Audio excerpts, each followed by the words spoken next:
Assalamualaikum warahmatullahi wabarakatuh. Bismillahirrahmanirrahim. Alhamdulillahi rabbil alamin. Nahmaduhu wa nusalli wa nusallimu ala rasulihil karim wa ala alihi wa sahbihi ajma'in. Rabbi shrah li sadri wa yassir li amri wa hlul 'uqdatam min lisani yafqahu qawli, amma ba'd. Alhamdulillah, jamaah yang sama-sama dirahmati Allah Subhanahu wa taala. Wabil khusus yang kami muliakan, yang kami hormati Badan Keimaman serta Badan Takmir Masjid Awal Fathul Mubin, para sesepuh, para orang tua, para asatid, dan segenap kaum muslimin rahimakumullah. Alhamdulillah, kita bersyukur pada Allah karena hari ini kita sudah berada dalam 10 hari yang pertama di bulan Zulhijjah, atau ini tepatnya sudah malam tanggal 3 Zulhijjah, yang mana di 10 hari pertama ini kata Rasulullah, ma min ayyamin al-amalu salih fiha ahabbu ilallah min hadhil ayyam, yani ayyamul ashar. Tidak ada hari-hari yang mana amal soleh lebih Allah cintai pada hari tersebut melebihi hari-hari ini, yaitu 10 hari pertama di bulan Zulhijjah. Seorang sahabat bertanya, walal jihad fi sabilillah ya Rasulullah, apakah amal soleh pada 10 hari pertama di bulan Zulhijjah lebih utama daripada jihad fi sabilillah sekalipun? Nabi mengatakan walal jihad fi sabilillah, iya, lebih utama daripada jihad fi sabilillah sekalipun, kecuali kalau orang yang jihad tadi kata Rasulullah zahaba bi nafsihi wa malihi thumma lam yarji min dzalika syai', atau kama qala Nabi, dia pergi berangkat dengan dirinya, hartanya, dan tidak kembali sedikit pun dari semua itu. Artinya dia gugur, hartanya pun habis semua di jalan Allah, baru dia bisa menyamai keutamaan amal soleh di 10 hari pertama bulan Zulhijjah. Maka kita perbanyak amal soleh ini, mumpung masih di awal-awal, ini masih malam tanggal 3 Zulhijjah. Kemudian hadirin yang dirahmati Allah Subhanahu wa taala, pada bulan ini kita akan merayakan hari raya Idul Adha, yang mana hari raya Idul Adha ini kita sebagai umat muslim yang berkemampuan diperintahkan untuk berkurban. Fasholli li rabbika wanhar wal budna ja'alnaha lakum min sya'airillah. Ini ayat yang memerintahkan kita untuk berkurban. Nah, apa yang kita kurbankan? Yang kita kurbankan itu ya hewan kurban. Apa itu? Unta, sapi, kerbau, kambing, atau domba. Itu saja. Selain itu tidak boleh. Ayam tidak boleh. Apalagi kuda, ya, kuda itu dagingnya halal, tapi tidak boleh untuk korban, kan itu. Apalagi rusa, ya, halal, tapi tidak boleh untuk kurban. Jadi cuman hewan yang jenis tadi itu aja, unta, kan, sapi atau kerbau itu boleh dianggap sejenis lah, dalam hal kurban boleh sapi atau kerbau. Kemudian kambing atau domba, dengan persyaratan-persyaratan tertentu harus dipenuhi, karena kalau tidak statusnya nanti bukan kurban, sekedar sedekah biasa. Jadi ada persyaratan pada hewan kurban itu yang harus dipenuhi. Kalau tidak, nanti status hewan ini, sembelihan ini bukan kurban, tapi sekedar ya sembelihan biasa, sedekah biasa, kan? Yang pertama dari segi umur. Kalau sapi umurnya genap 2 tahun, sudah genap 2 tahun, mau berjalan 3 tahun, itu kalau sapi. Tidak boleh kurang. 1 tahun 11 bulan tidak boleh. Atau 1 tahun kurang 2 hari, misalnya kurang 3 hari, tetap tidak boleh. 1 tahun 2 tahun kurang 2 hari, 2 tahun kurang 3 hari, tidak boleh. Tetap harus genap 2 tahun, kecuali kalau gigi susunya itu sudah copot. Jadi ada sapi belum genap 2 tahun. Ini 2 tahun kurang 1 minggu misalnya, atau 2 tahun kurang 1 bulan. Tapi gigi depannya sudah copot, itu boleh untuk korban. Tapi kalau gigi depannya belum copot, itu harus genap 2 tahun. Jadi hati-hati, pilih sapi, harus orang yang mengerti. Jangan sampai ternyata begitu pilih semua potong, ini sapi belum genap 2 tahun. Kemudian itu dari segi umur. Kemudian kalau kambing itu sama juga dengan sapi, syaratnya 2 tahun, harus genap 2 tahun. Kalau domba 1 tahun, ya, biri-biri. Cuma jarang sini kayak orang korban biri-biri ya. Kebanyakan ya kambing biasa itu ya kan. Nah ini syarat dari segi umur. Kemudian syarat dari segi fisik daripada hewan kurban itu. Tidak boleh sakit dan tidak boleh ada cacat. Buta misalnya, buta walaupun buta sebelah ya, itu cacat, nggak sah untuk kurban.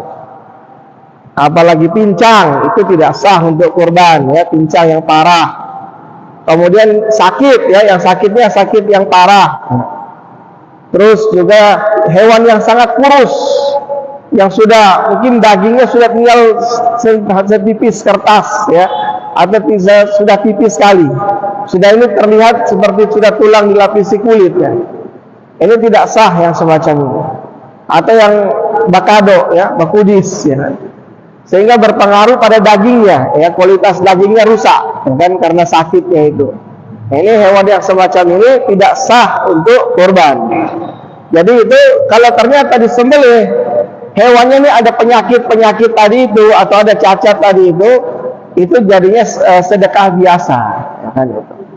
Kalau kita cuma mau selamatan di rumah, mungkin mau bikin acara selamatan terus potong kambingnya buta enggak masalah kan, cuma sekedar mau sedekah biasa ya kan, bukan mau kurban.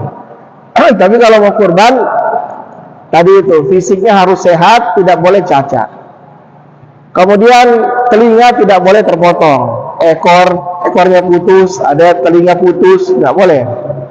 Kalau tanduk nggak masalah, tanduknya patah atau retak nggak apa-apa.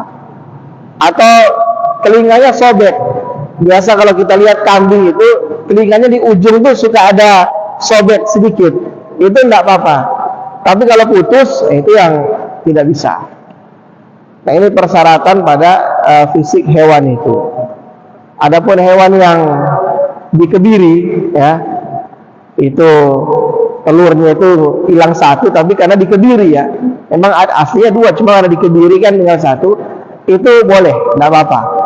Karena sebagai gantinya dia dagingnya jadi banyak ya kan, jadi gemuk dia, besar ya, gitu. Ini tidak apa-apa. Adapun masalah jantan betina itu tidak masalah. Ya, tidak menjadi perbedaan. Masalah keabsahan boleh-boleh saja, yang jantan boleh, yang betina boleh. Cuman perbedaannya itu masalah afdaliyah saja, keutamaan. Yang lebih utama ya memang jantan daripada betina. Sekedar itu. Tapi kalau masalah boleh atau tidak boleh, dua-duanya boleh. Mau jantan betina sah untuk kurban. Yang penting tadi memenuhi persyaratan tadi. Itu dari segi hewan kurbannya. Nah kemudian orang yang kurban ini dia wajib niat. Niatnya kapan? Ketika membeli hewan kurban bisa, atau ketika hewan kurban itu mungkin diserahkan ke panitia, atau ketika hendak mau disembelih. Mungkin pagi-pagi itu habis sholat Idul Adha, semua potong ya kan, dia kan sudah tahu mana hewan kurbannya kan itu. Ya sudah, dia niat aja dalam hati. Saya niat berkurban karena Allah Ta'ala ya, dengan hewan ini. Itu wajib niat bagi orang yang mau kurban. Kemudian orang yang kurban ini sunnah bagi dia ya, sunnah untuk mengambil atau memakan daging dari hewan yang dia kurbankan. Jadi dia bisa mengambil daging dari hewan kurban dia, bahkan sunnah untuk tabarruk, untuk ambil berkah. Dan disunahkan, yang disunahkan kalau nggak bisa juga, disunahkan itu bagian hatinya. Karena Rasulullah melakukan itu. Rasulullah ketika beliau kurban, beliau memakan daging dari hewan kurban beliau itu yang pertama dimakan itu bagian hati. Cuman ini karena kadang-kadang kan sekarang karena apalagi sapi banyak ya toh gitu. Semua mau suka ini suka itu ya kan gitu. Satu sapi 7 orang bisa patungan kan 7 orang satu sapi ya kan gitu. Nanti kalau 7 bilang panitia kita DP hati ya, sedangkan tuh hati sapi cuma ya kan gitu. Jadi orang yang kurban itu sekurang-kurangnya dia ambil sekedar saja untuk dia makan dengan keluarganya untuk tabarruk, ambil berkah. Kalaupun dia mau suka lebih, maka maksimal itu 1/3. 1/3 dari total daging hewan kurbannya. Contoh misalnya kalau dia kurban sapi 7 orang, patungan 7 orang. Kita katakanlah satu sapi ini dagingnya 70 kilo ya misalnya. Berarti setiap orang punya jatah 1/7 dari total daging sapi 70 kilo itu. Berarti 10 kilo per orang jatahnya. Nah kalau dia mau suka ambil lebih ya kan, jatah dia kan cuma 1/7 dari sapi itu. Atau kalau di total dagingnya kan cuma 10 kilo itu. Maka jangan lebih dari 1/3 dari 10 kilo itu. 1/3 dari 10 kilo itu kan kurang lebih berapa? 3 kilo lah. Lebih sedikit lah ya. 3 kilo lebih sedikit. Taruh 3 kiloan lah. Jadi paling tidak 3 kilo itu sudah maksimal gitu, sudah. Ini kalau misalnya contoh satu sapi 70 kilo ya kan. Sehingga per orang itu jatahnya karena 7 orang ya kan, jatahnya 1/7 ya 10 kilo. Maka maksimal dia ambil 1/3 dari 10 kilo itu jatah dia itu. Jadi kurang lebih sekitar 3 kiloan. Jangan lebih ya kan. Kalau di sini 2 kilo Pak Imam, sudah Pak jatah 2 kilo ya sudah. Nah itu sudah sopas lah itu. Itu sekedar untuk tabarruk ya. Kadang-kadang afdolnya begitu. Afdolnya yang paling utama orang yang kurban itu dia mengambil sekedar saja untuk tabarruk, untuk dia mengambil berkah, untuk dia makan bersama keluarga. Jangan sedekah 2 kilo. Habis itu bilang lagi Pak panitia atau Pak Imam, kita DP kapala ya sabantar jangan lupa. Dan kapala sudah apa? Sampai di rumah, mai tua bilang, mau bikin sambal goreng, cetanya hati gabah, ya kan gitu. Pak Imam, hati gabah masih ada, ya kan? Akhirnya dihitung-hitung sudah berapa banyak yang diambil, ya kan? Lebih 1/3, ya. Ya jangan, karena kan hakikatnya orang yang kurban itu kan dia mau berbagi kan, tujuannya kan dia mau sedekah, mau berbagi, bukan untuk dia makan sendiri di rumah dengan keluarganya, mau sedekah ya. Maka ya sebisa mungkin yang disedekahkan itu lebih banyak daripada yang dimakan sendiri kan. Jangan yang dimakan sendiri lebih banyak dari yang disedekahkan. Jadi seperti itu, boleh silakan mengambil, cuman afdolnya yang paling utama itu ya sekedar untuk tabarruk, ambil berkah, tidak lebih. Kalaupun mau lebih itu maksimalnya 1/3. Nah, jadi sudah dijatah 2 kiloan itu sudah sesuai ya kan gitu, sudah sesuai. Kecuali kalau dia satu sapi sendiri. Ada orang ya, memang dia korban satu sapi cuma dia sendiri. Berarti kan 1/3-nya banyak ya kan gitu. Kalau satu sapinya 70 kilo dagingnya total, ini cuma dia punya sendiri. Dia ambil 10 kilo pun masih belum sampai 1/3, ya kan gitu. Tapi kan ini satu sapi 7 orang, ya kan. Jadi dibagi 7, dia cuma punya 1/7 di situ. Jatahnya cuma 1/7, tapi daging 2 kilo, seminta kapala, seminta hati gabah, ya kan. Kasih pasti dia ini mau korban atau mau bikin selamatan di rumah ini, ya kan. Jadi itu, jadi ada aturannya ya kan, boleh dia dapat yang kurban, bahkan sunnah dia makan gitu. Tapi sekedar saja, afdalnya sekedar ya kan. Dan sunnahnya bagian hatinya, mungkin 7 orang itu 2 kilo itu ada daging dan mungkin campur hati sedikit kan, hatinya dicincang-cincang dibagi untuk 7 orang itu ya kan, taruh di plastik dicampur dengan daging, mungkin begitu kan. Karena kalau satu orang hatinya utuh kan juga nggak muat juga ya kan, nggak cukup ya kan. Itu apa namanya, pembagian daging untuk orang yang kurban kan, selebihnya dibagikan ke orang lain. Yang diutamakan fakir miskin, tapi tidak terkhusus fakir miskin, orang kaya pun boleh dapat. Jadi ya untuk orang Islam lah kan. Kalau zakat kan ya untuk fakir miskin dan 8 asnaf itu ya kan, ada golongan tertentu. Tapi kalau kurban itu orang yang berkecukupan pun boleh dapat ya kan. Jamaah setempat tuh boleh dapat. Itu apa namanya yang berkaitan dengan pembagian daging kurban. Kemudian bagian kulit, apalagi itu jeroan ya, yang isi perut itu dan sebagainya, itu semua juga harus disedekahkan. Jangan dijual atau dijadikan upah untuk pekerja, tidak boleh. Jadi misalnya ini kambing potong akang, nanti sebagai DP bayar ambil aja DP kepala dan kuli, tidak bisa, tidak boleh. Jangan menjadikan bagian tubuh dari hewan kurban itu sebagai upah untuk yang tukang potong atau yang bekerja, itu tidak boleh. Lah terus bagaimana upahnya? Upahnya ditanggung oleh orang yang kurban. Operasional itu ditanggung oleh orang yang kurban. Maka biaya yang diberikan oleh panitia itu sudah sekalian dengan operasional.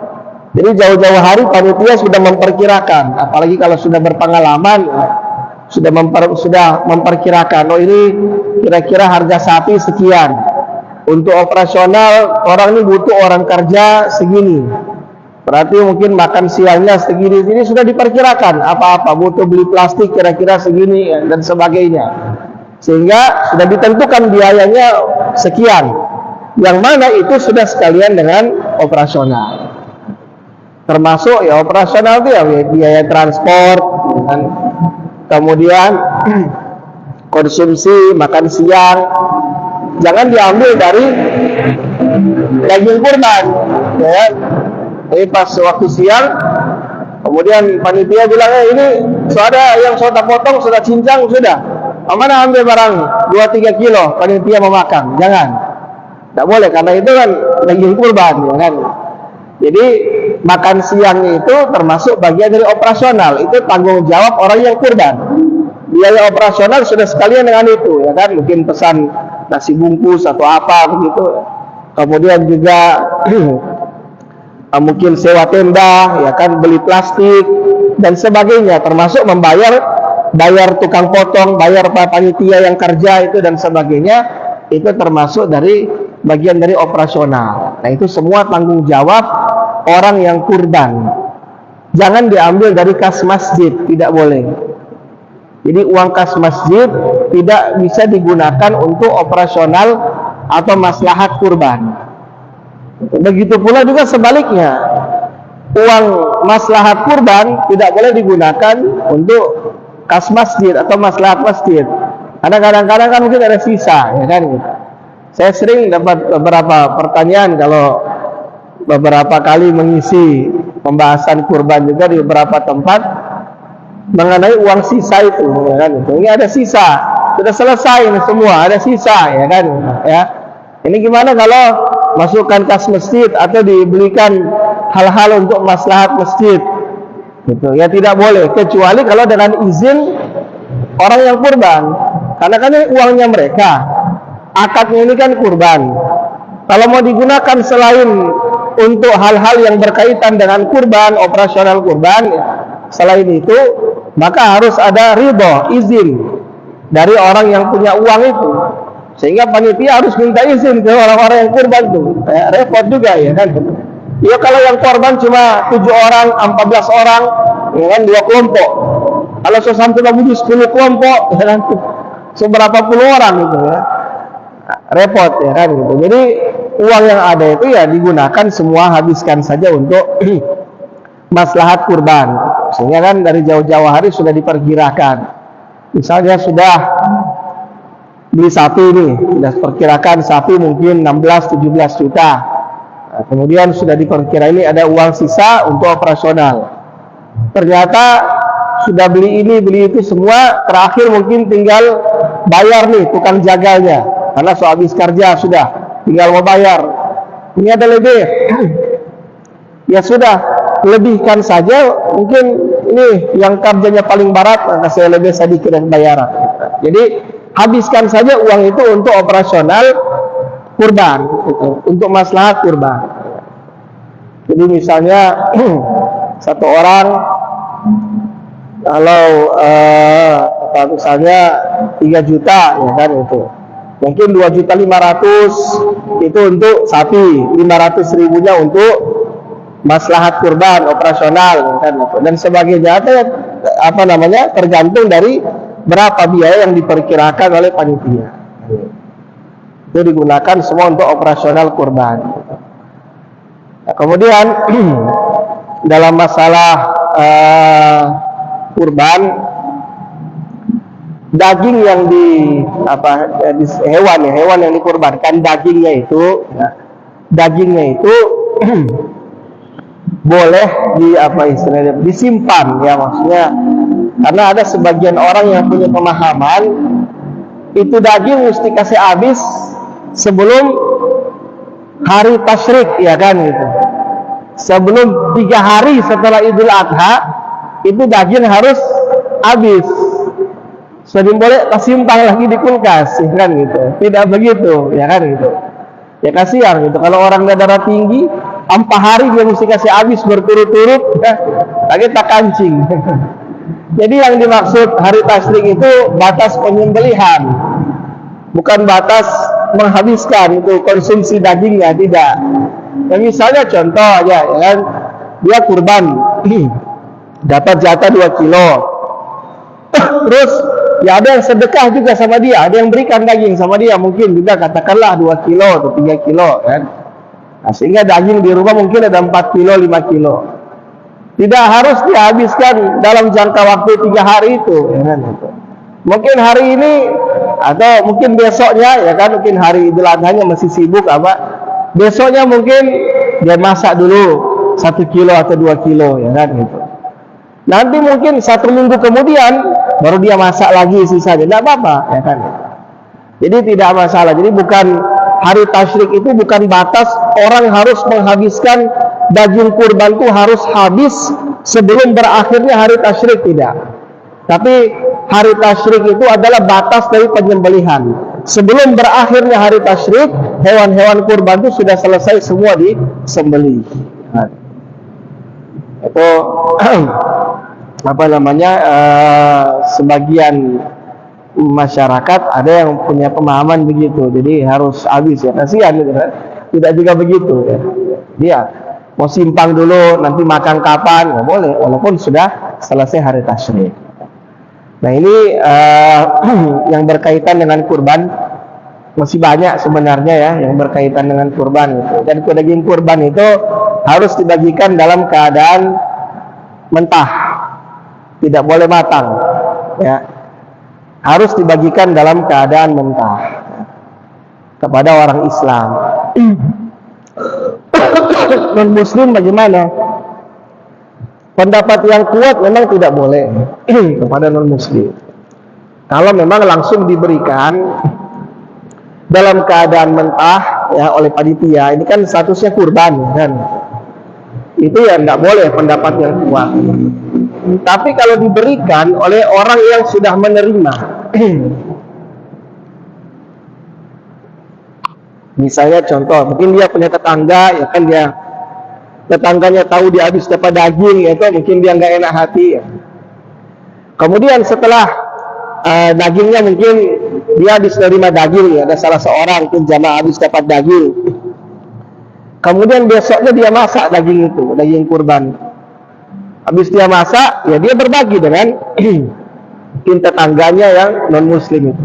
Itu boleh, tidak apa-apa. Itu kan kesannya sudah bukan kurban, ya kan? Itu sudah, dia sudah menerima sedekah orang Islam tadi, sudah jadi hak dia. Kemudian dia masak, dia berbagi ke non Muslim, itu sudah kesannya bukan kurban lagi, itu tidak apa-apa. Tapi kalau ketika baru disembelih, dicincang, terus langsung diberikan ketika pembagian kurban itu, dalam keadaan mentah diberikan oleh panitia atau oleh orang yang kurban, itu menurut pendapat yang kuat memang tidak boleh. Kecuali kalau ada yang bantuan, ya kan, biasa wali kota atau gubernur ada kasih sapi satu, nah itu kan bukan kurban, itu kan sumbangan, itu tidak masalah, ambil dari situ boleh. Atau nanti panitia mau pakai makan siang, ambil sedikit dari situ juga tidak masalah, boleh saja, karena itu kan bukan kurban.